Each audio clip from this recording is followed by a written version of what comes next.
Shalom, selamat kembali berjumpa. Saya senang sekali diberikan kesempatan kembali untuk boleh berjumpa dengan teman-teman Sobat Sarumpun. Sebelumnya izinkan saya untuk mengucapkan selamat Hari Raya Natal, ya, kelahiran Tuhan kita ke dunia yang penuh dengan dosa ini, namun kasih Allah yang begitu besar sehingga ia mengaruniakan anaknya yang tunggal sehingga setiap yang percaya kepadanya beroleh hidup yang kekal. Puji Tuhan, pastinya di momen Natal ini setiap kita bersuka cita karena saya yakin ini adalah klimaks ataupun juga puncak dari eh, penghayatan kita kepada Tuhan kita yang begitu mengasihi kita. Sebelum kita akan mulai menghayati apa makna Natal pada tahun ini, mari saya ajak semua untuk mengucap syukur. Kita tunduk sejenak, kita berdoa.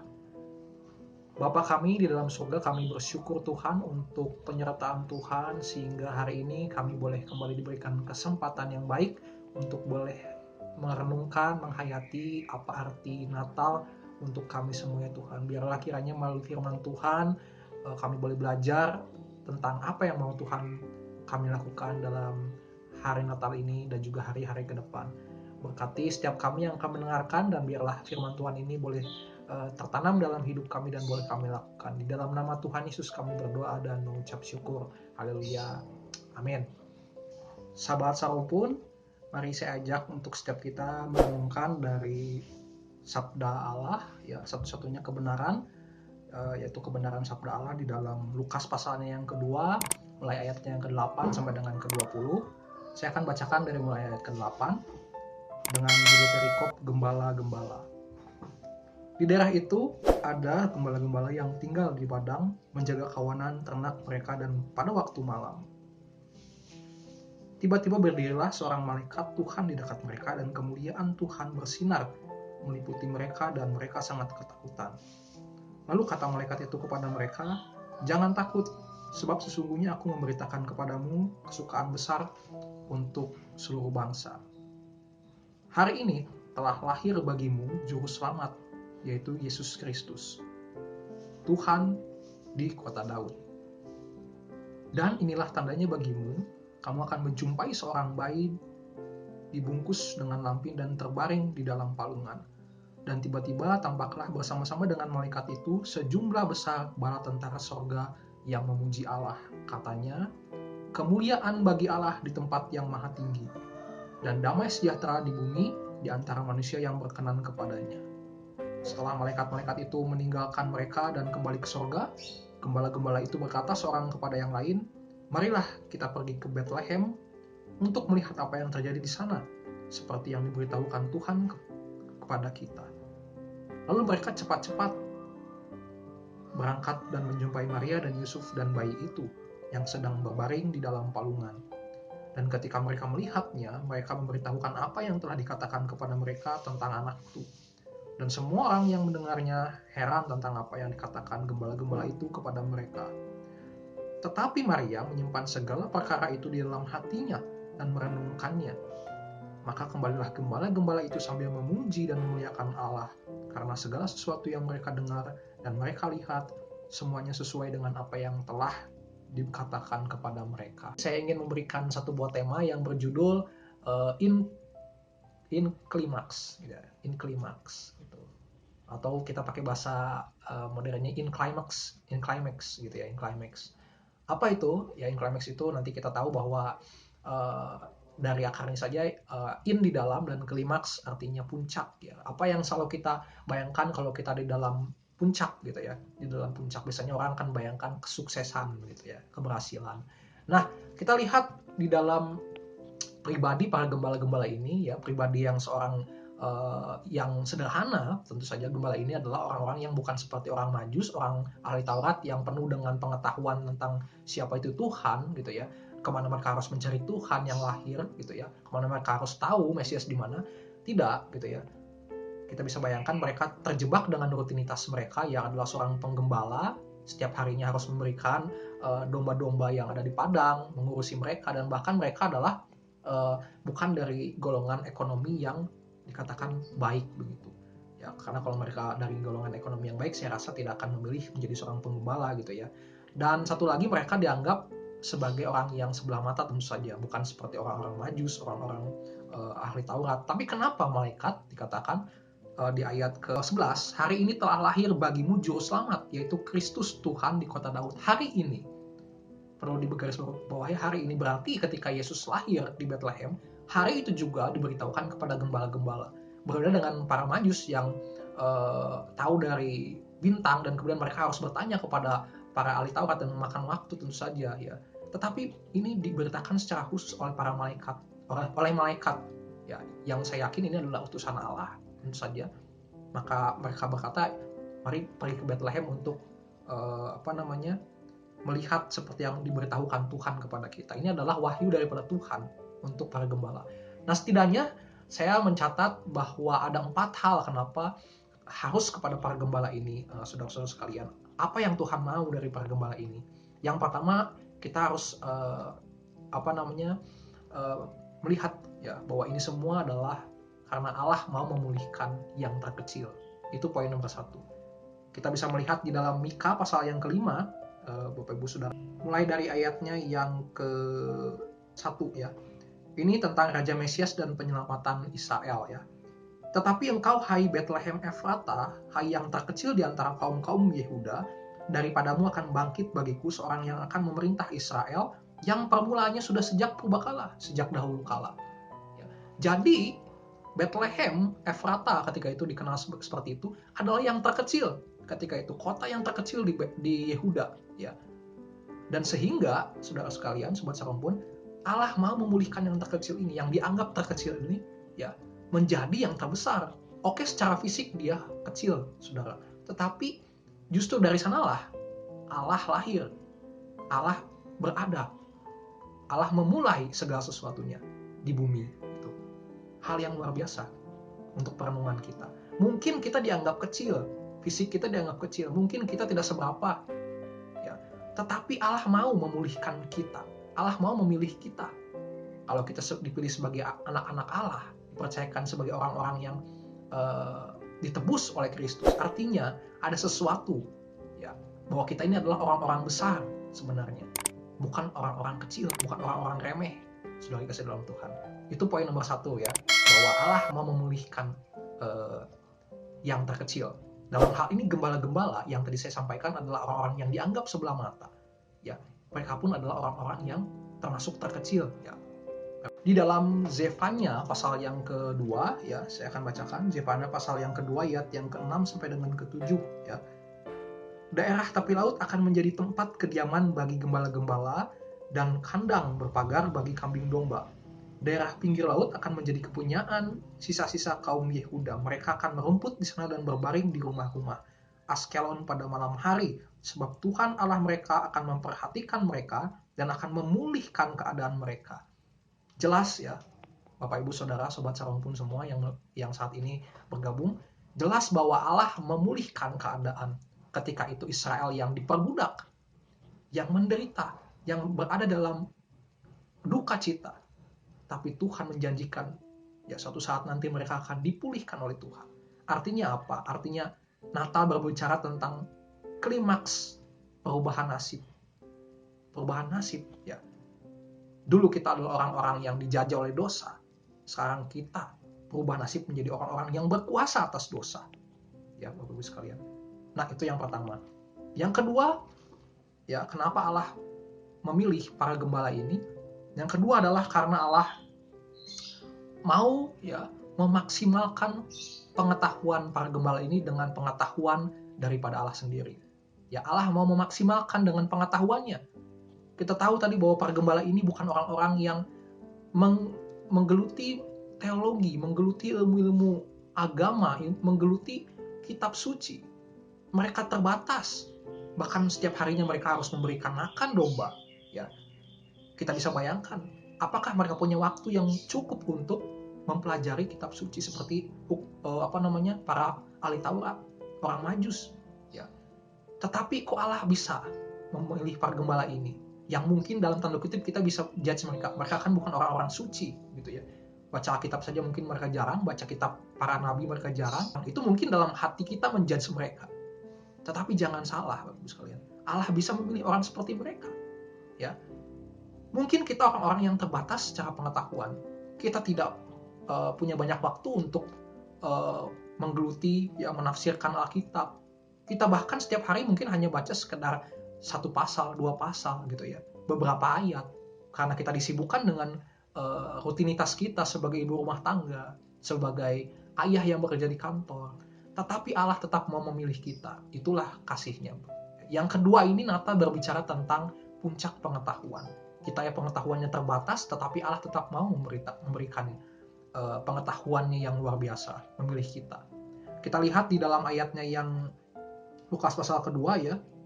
Lukas pasal kedua, kita buka lagi di dalam ayatnya yang ke-18 ya. Dan semua orang yang mendengarnya heran tentang apa yang dikatakan gembala-gembala itu kepada mereka. Luar biasa, saudara. Para orang yang ada di sana yang mendengarkan kesaksian mereka, mungkin mereka bercerita bahwa tadi mereka mendengar kabar bahwa di sini ada Tuhan yang dilahirkan, Mesias yang dilahirkan. Orang-orang yang mendengar kesaksian para gembala ini menjadi tercengang. Ya, kenapa bisa begitu ya? Kenapa kok malah para gembala yang tahu? Kenapa bukan para ahli agama yang memberikan hal ini kepada mereka? Ya, tentu saja ini mengangkat derajat para gembala itu dengan pengetahuan yang bertambah yang diberikan oleh Allah, Bapak sekalian. Artinya, ya, mereka bukan lagi sekedar ekor, tetapi sekarang mereka sudah menjadi kepala para gembala ini. Para gembala ini ternyata lebih dulu sampai dibandingkan orang-orang Majus dari timur tadi. Ya, artinya apa? Ya, orang-orang Majus yang sudah mempelajari ini, yang sudah meneliti bahwa Mesias akan lahir dengan tanda bintang di langit, ya, kalah oleh para gembala ini, gitu ya. Akhirnya mungkin orang bisa menilai bahwa, oh ternyata pengetahuan para gembala ini tidak bisa dianggap remeh, bahkan lebih dari para Majus ini. Luar biasa, Tuhan kita bisa memulihkan, bisa juga memberikan pengetahuan, memaksimalkan pengetahuan dari gembala-gembala ini tentang Natal, tentang kelahiran Mesias itu, kelahiran Juru Selamat. Itu yang ketiga, kita akan berbicara tentang Allah yang mau memberikan kesukaan besar untuk bangsa-bangsa, termasuk untuk gembala ini. Ya, kita bisa baca di dalam ayat yang ke-10 ya.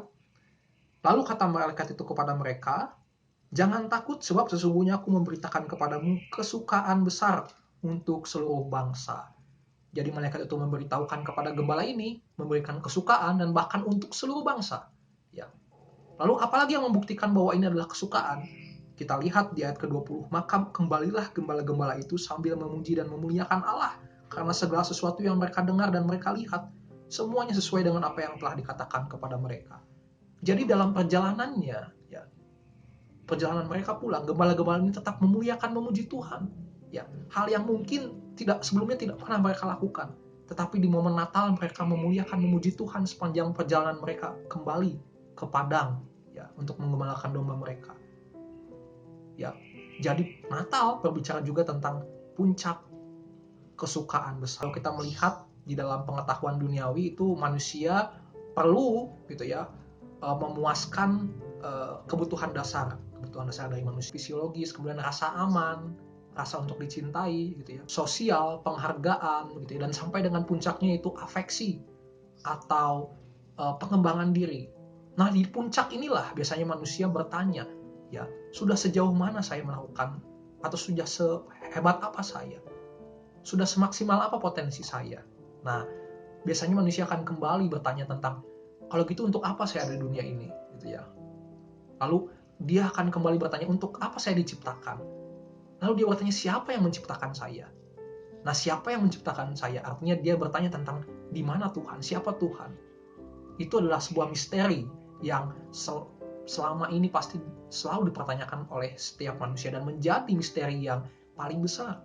Dan apabila misteri ini terpecahkan, saya yakin menjadi sebuah kebahagiaan yang luar biasa bagi setiap yang menemukannya. Karena saya research gitu ya, di dalam satu buah pernyataan dari sebuah tokoh saudara kita gitu ya, yang berkata bahwa kebahagiaan gitu ya sejati atau kebahagiaan terbesar itu ketika seseorang mengenal siapa Tuhannya, siapa Allahnya. Ya, seorang rakyat tentu saja akan senang gitu ya, merasa gembira ketika dia berkenalan dengan seorang pejabat penting. Lalu seorang rakyat akan tambah senang jika dia bisa mengenal pemimpin negaranya atau raja. Apalagi rakyat bisa semakin senang, paling senang ketika dia bisa mengenal siapa penciptanya, siapa Tuhan. Ya, ini bersesuaian dengan firman Tuhan. Ya, kalau kita kembali kepada sabda Amsal pasal kedua ayat 4 sampai dengan 6 gitu ya. Amsal pasal kedua ayat 4 sampai dengan ke-6. Jikalau engkau mencarinya seperti mencari perak dan mengejarnya seperti mengejar harta terpendam, maka engkau akan memperoleh pengertian tentang takut akan Tuhan dan mendapat pengenalan akan Allah. Karena Tuhanlah yang memberikan hikmat, dari mulutnya datang pengetahuan dan kepandaian. Ayat ke-10, karena hikmat akan masuk ke dalam hatimu dan pengetahuan akan menyenangkan jiwamu. Jelas, Bapak Ibu Saudara, bahwa pengetahuan itu adalah puncak kesenangan setiap manusia. Dan puncak pengetahuan adalah Allah, takut akan Allah. Allah adalah sumber hikmat. Bahkan di dalam Kolose pasal 2, ya saya bacakan Kolose pasal 2, ayat yang ketiga, ya. Ayat kedua dan ketiga, supaya hati mereka terhibur dan mereka bersatu dalam kasih, sehingga mereka memperoleh segala kekayaan dan keyakinan pengertian dan mengenal rahasia Allah, yaitu Kristus. Sebab di dalam Dialah tersembunyi segala harta hikmat dan pengetahuan.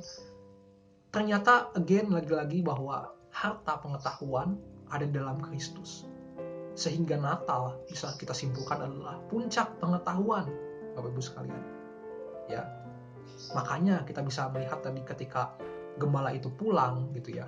Mereka yang tadinya mungkin tidak tahu apa-apa tentang Mesias yang akan lahir di Bethlehem.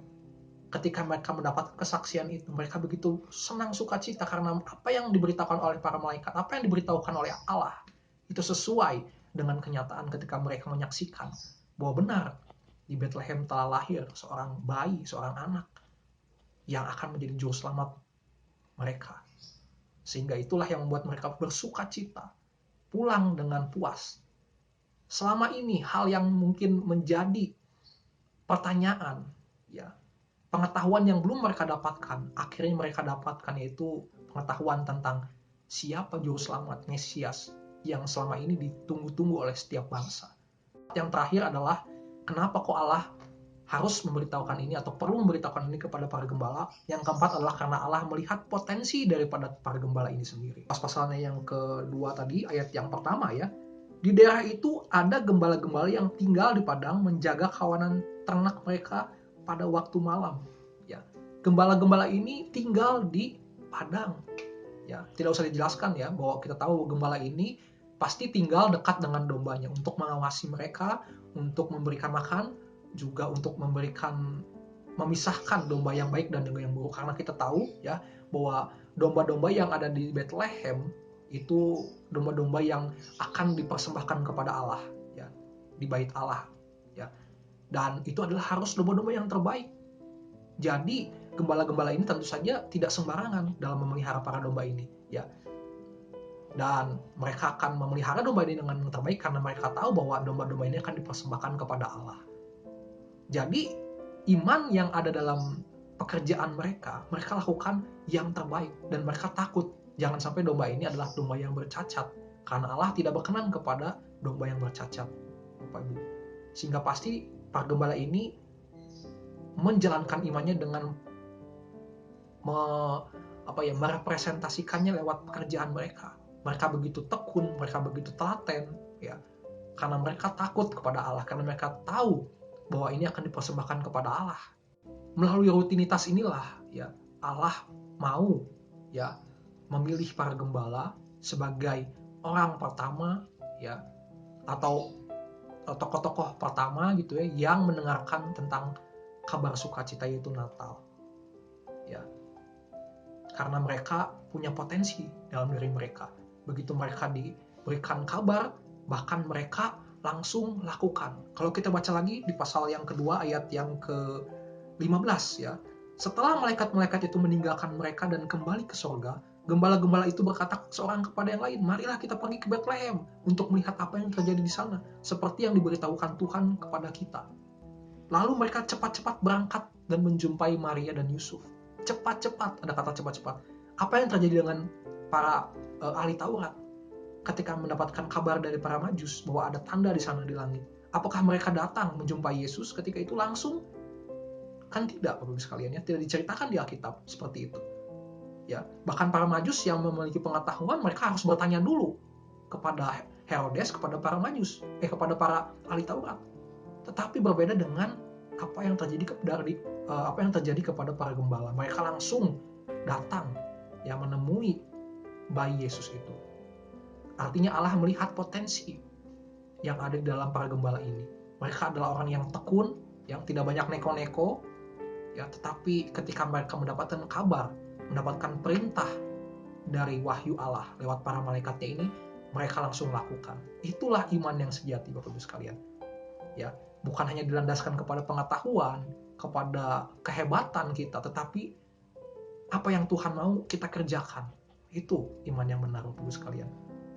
Nah, Bapak Ibu sekalian, saudara, maka Natal ini berbicara tentang puncak dari segala usaha manusia, atau puncak bagi usaha manusia.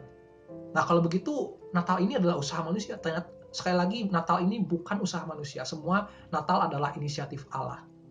Yang dimaksud dengan Natal adalah puncak atau klimaks dari atau bagi usaha manusia. Artinya ini menegaskan bahwa usaha manusia itu sia-sia. Usaha manusia selama ini sia-sia. Usaha para gembala menjadi sia-sia, tekun, ya, untuk merawat domba itu untuk dipersembahkan kepada Tuhan. Tetapi kalau Tuhan Yesus tidak datang, tidak lahir ke dunia, itu akan menjadi sia-sia. Ya, karena apa? Karena gembala itu pun manusia berdosa, yang setiap harinya pun pasti bisa melakukan dosa. Ya. Dan kita lihat di dalam Ibrani pasal ke-10, ya. Ibrani pasalnya yang ke-10, saya akan bacakan ayat yang ke-8 sampai dengan ke-10. Di atas ia berkata, korban dan persembahan, korban bakaran dan korban penghapus dosa tidak engkau kehendaki, dan engkau tidak berkenan kepadanya, meskipun dipersembahkan menurut hukum Taurat. Dan kemudian katanya, sungguh aku datang untuk melakukan kehendakmu. Yang pertama ia hapuskan supaya menegakkan yang kedua. Dan karena kehendaknya inilah kita telah dikuduskan satu kali untuk selama-lamanya oleh persembahan tubuh Yesus Kristus. Jadi Yesus Kristus datang ke dunia, lahir ke dunia, itu untuk menggantikan korban-korban, domba-domba yang selama ini disediakan oleh para gembala, yang dirawat oleh para gembala, maksud saya. Ya. Dan Allah melihat potensi ini di dalam diri gembala. Kalau gembala-gembala ini tahu bagaimana cara merawat domba, bagaimana memperhatikan domba-dombanya, mengawasi domba-dombanya, melindungi domba-dombanya, maka ketika mereka mendengar bahwa Yesus itu adalah sang gembala agung, gembala yang baik, gembala yang sejati, artinya mereka tahu bagaimana Yesus itu akan mengayomi umatnya, melindungi manusia, Mesias yang menjadi penebus, menggantikan domba-domba yang bercacat, yang hasil usaha manusia. Nah, sekali lagi, berarti Natal berbicara tentang klimaks atau puncak dari atau bagi usaha manusia. Usaha manusia yang terus-menerus dilakukan, bukan hanya untuk para gembala saja, tapi setiap kita, ya, yang tadinya beribadah dengan caranya masing-masing, kemudian berkorban menurut aturannya masing-masing, gitu ya. Namun setiap harinya masih saja melakukan dosa.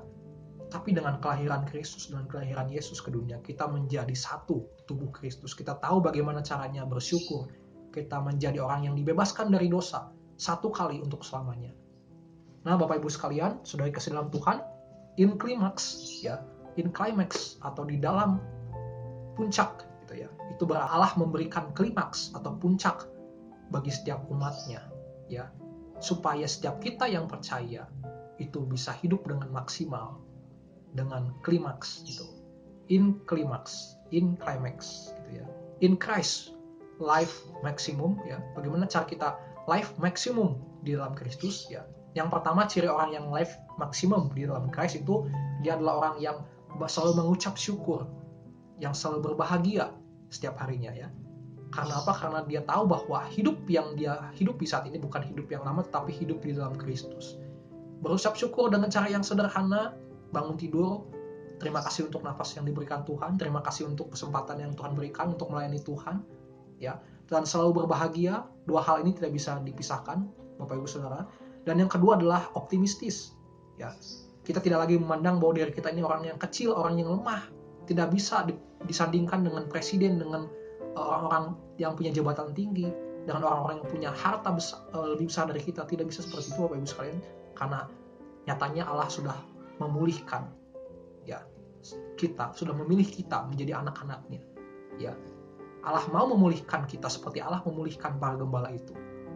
Bahkan lebih dari orang-orang yang belum percaya, yang saat ini masih mencari siapa yang dapat menolongnya.